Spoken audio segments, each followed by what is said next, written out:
Hall. He is the pastor of the First Presbyterian Church, this church right here. Pastor Hall, right here.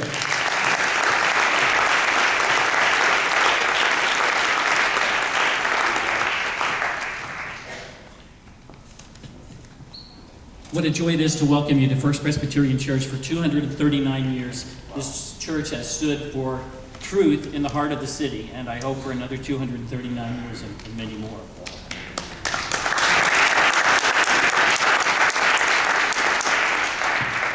Luke chapter 3, verse 21, Jesus was baptized too, and as he was praying, heaven was opened, and the Holy Spirit descended on him in bodily form like a dove, and a voice from heaven came, saying, "You are my Son, whom I love. With you I am well pleased." Who are we? In our culture, there are all kinds of ways that we use to identify ourselves. Perhaps the most popular way in our culture is, what do we do? We're mechanics, we're doctors, we're lawyers, we're clerks, we're bus drivers. We're all kinds of things. In America, you are what you do. So much so that Craig Barnes, the pastor of Shadyside Presbyterian Church, says that we shouldn't be called human beings, we should be called human doings. Almost as important as what we do is what we look like. Appearance is so important in our culture. Beauty. And then there's athletic ability. Our athletes are among the highest paid in our culture. Where you live is important, especially in a city like Pittsburgh. In Pittsburgh, you're identified as a North Hills or a South Hills kind of person, and heaven forbid that anybody would go from the North Hills to the South Hills. And none of us, of course, would be caught dead moving to Cleveland or Baltimore or Philadelphia. We're identified by our race, our religion, our culture, what we look like, what we stand for, what party we belong to, what kind of car we drive, what school we went to, what school our kids go to, whether our kids are on the honor roll at that school. Are we short or tall, skinny or plump? Are we left wing or right wing? Are we a smoker, a drinker, a bartender? Are we a righty or a southpaw? And who can forget? Sexual identity, that's big today. The truth is, when we walk into a room, right away we're sizing each other up, so it doesn't take very long to know where we stand in all of those categories that I just mentioned. But well, you know, there was an ancient culture. What was important to them was not who they are or what they did, but whose they were. If you were an ancient Israelite, family was important. Who was your father? Who was your grandfather? Who was your ancestors? One of the most famous passages in the Old Testament is Genesis 12, God's call to a man named Abram. God came to Abram and promised to make a great nation out of him. The first thing God did was to take Abram away from his homeland so that identity was no longer based on his place. We come down in the history of salvation to Jesus Christ. And Jesus Christ was baptized in the passage I read from Luke 3. As he was coming up out of the water of baptism, he heard the voice of God saying, "You are my Son whom I love." It's his identity as a child of God, and he was sent into the world. He's God's Son, and incredibly, in a very real way, so are we. In Galatians 3:26, the Apostle Paul says, "You are all sons of God through faith in Jesus Christ."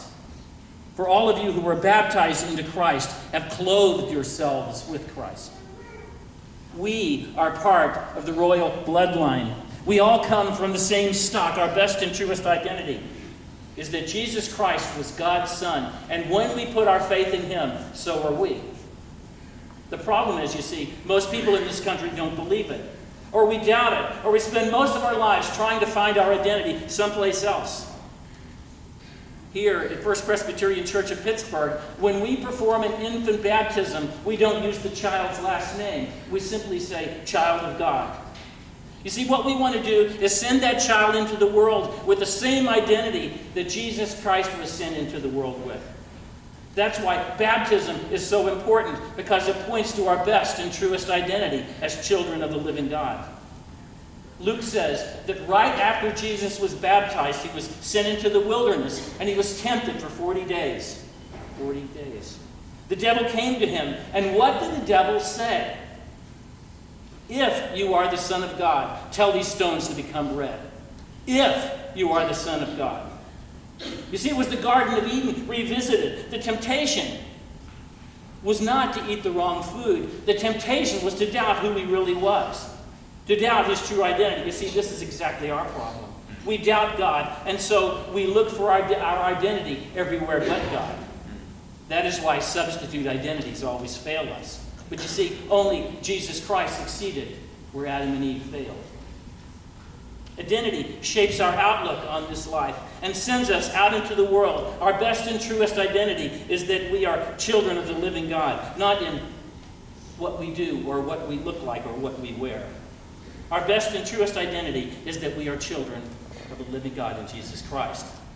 The cause that God has called you all to is important.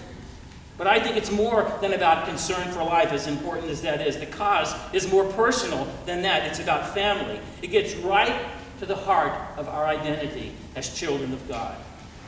So listen, when you get tired, when you start to doubt what you're doing, when people seem to fall away from the cause, as they often do, or they don't seem to get it, when you are so identified with the cause that that's your identity, just remember, Jesus will be waiting.